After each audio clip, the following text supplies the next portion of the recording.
आज हमारे दिल में अजब सी उलझन है। जवाब दे रहे मंत्री जी, गा रहे विधायक हैं।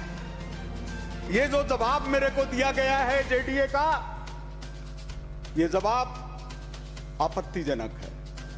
प्रश्न पूछो। इसमें असत्य है।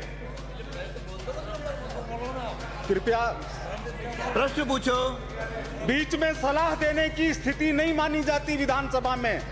मेरे साथी भी सलाह दें तो अवैधानिक है। आप प्रश्न पूछो। नंबर 1, कृपया सवाल नंबर 4 पर जाइए। खंड 4। खंड 4, इस पर लिखा हुआ है, उक्त विधानसभा क्षेत्र में किसी प्रोजेक्ट की स्वीकृति देने या निरस्तीकरण से पूर्व स्थानीय प्रतिनिधियों से प्रोजेक्ट की उपयोगिता के संबंध में विचार विमर्श किया गया था। आपका जवाब है जी नहीं।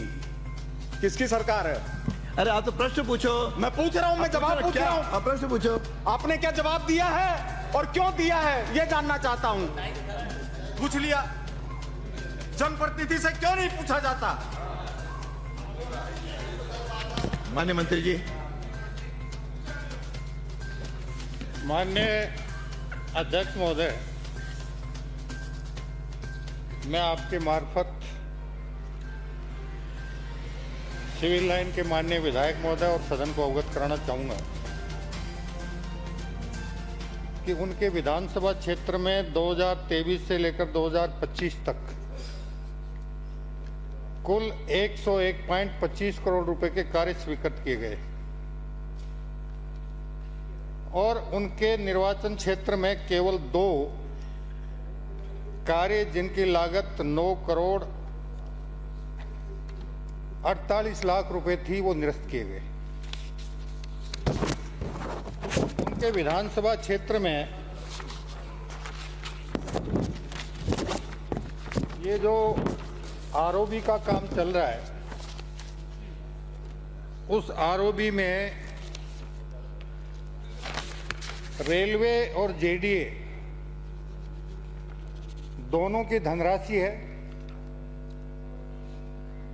और इस आरओबी की चौड़ाई 17.10 मीटर और लंबाई 706 मीटर प्रस्तावित है। आरओबी के बाइडेक्ट की लंबाई 381.28 मीटर होगी। इसमें 17 स्पान होंगे। रेलवे स्पान की लंबाई 34.78 मीटर है तथा अन्य स्पान की लंबाई 25 मीटर होगी और दोनों ओर 5.5 मीटर की सर्विस रोड का निर्माण भी कराया जाएगा। इस परियोजना के निर्माण हेतु 75.5 करोड़ रुपए की प्रशासनिक और वित्तीय स्वीकृति 11/12/2020 को जारी की गई और कार्य पर अभी तक लगभग 38 करोड़ 91 लाख रुपए व्यय हो चुके हैं। 50% कॉस्ट शेयर बेसिस के अनुरूप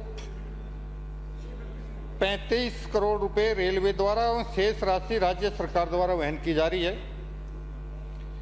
वर्तमान स्थिति में आरओबी सिविल लाइन के निर्माण कार्य के लिए कार्य का कार्यादेश राशि 36.40 करोड़ का दिनांक 31/3/21 को मेसर्स एमडी इंजीनियरिंग एवं कंस्ट्रक्शन को जारी किया गया था और जिसकी कार्य प्रारंभ एवं पूर्ण करने की तिथियां क्रम से 10/4/21 से 9/10/22 थी। संवेदक द्वारा कार्य पूर्ण नहीं करने की स्थिति में संवेदक पर नियमानुसार शास्ति राशि 3 करोड़ 32 लाख रुपए आरोपित भी की गई है और कार्य विड्रॉल कर लिया गया।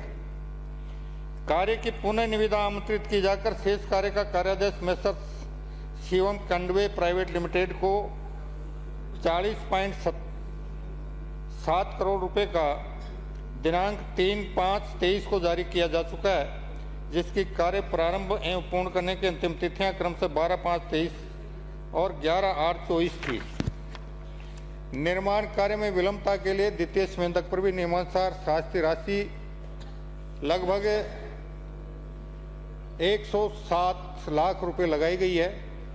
वर्तमान में लगभग 58% कार्य पूर्ण हो चुका है एवं कार्य पूर्ण होने की संभावित तिथि दिसंबर 25 है। लेकिन इसमें एक सबसे बड़ी दिक्कत लगभग 535 वर्ग मीटर भूमि निर्माण कार्य के लिए उपलब्ध नहीं हो रही है। उसके लिए लगातार प्रयास किए जा रहे हैं। जयपुर विकास प्राधिकरण निदेशक अभियांत्रिकी प्रथम के अधीनस्थ जोन 1 द्वारा जनवरी 23 से जुलाई 25 तक सिविल लाइन्स विधानसभा क्षेत्र में 2 कार्य करवाए गए थे, जिनकी कुल राशि 4,95,67,666 रुपये व्यय किए गए हैं। जयपुर विकास प्राधिकरण निदेशक अभियांत्रिकी प्रथम के अधीन जोन 1 के क्षेत्राधिकार में दिसंबर 23 से जुलाई 25 तक सिविल लाइन्स विधानसभा क्षेत्र में राशि रुपये 5,72,89,864 रुपये का एक कार्य उस स्तर पर परीक्षण के उपरांत कार्य की फिजिबिलिटी एवं डिजाइन के दृष्टिगत निरस्त किया गया। जयपुर विकास प्राधिकरण निदेशक अभियांत्रिकी प्रथम के अधीन जोन 2 सिविल लाइन विधानसभा में जनवरी 23 से जुलाई 25 तक अधिशासी अभियंता प्रकोष्ठ 2 में से कुल 3 कार्य कुल राशि 88.51 लाख प्रगतिरत है तथा 10 कार्य कुल राशि 1132.51 लाख पूर्ण किए जा चुके हैं और 0 कार्य स्थगित किए गए हैं।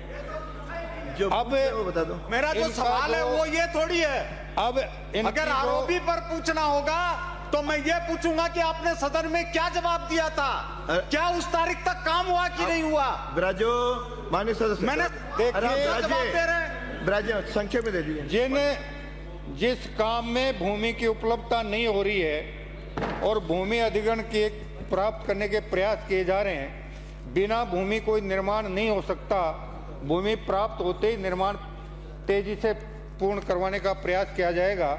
और जहां तक विधानसभा के माननीय विधायकों से विचार विमर्श की बात है, तो मैं आयुक्त जयपुर विकास प्राधिकरण को निर्देशित कर दूंगा कि वो जिन जिन विधानसभा क्षेत्रों में जयपुर विकास प्राधिकरण योजना बनाता है, कार्य प्रस्तावित करता है, उससे पहले स्थानीय विधायकों माननीय विधायकों से निश्चित रूप से विचार विमर्श कर लेंगे। अगला प्रश्न है और आपने तो बात होगी आपकी। पूछिए पूछिए। आप सबको चर्चा आप की राजे, नोटिस देते हैं। अजमेर ने तो कभी गलती की ही नहीं। मैं सर पूछना चाहता हूं, इसमें एक सवाल का जवाब है कि जेडीए ने ये सिविल लाइन्स विधानसभा क्षेत्र में नगर निगम क्षेत्र में 30 फीट चौड़ी सड़क बनाई। मैं सवाल करना चाहता हूं कि जेडीए को नगर निगम के क्षेत्र में घुसने, तोड़फोड़ करने, लोगों को उजाड़ने और लोगों को कराह के लिए किसने मजबूर किया हुआ है। ब्राजे आप बताइए। नगर निगम क्षेत्र में कैसे जा सकता उत्तर आ रहा है ना, उत्तर दिलवा रहा हूं ना ब्राजो। माननीय अध्यक्ष महोदय, अरे ब्राजो माननीय सदस्य आप नगरीय विकास और स्वायत्त शासन दोनों विभाग समन्वय से काम करें।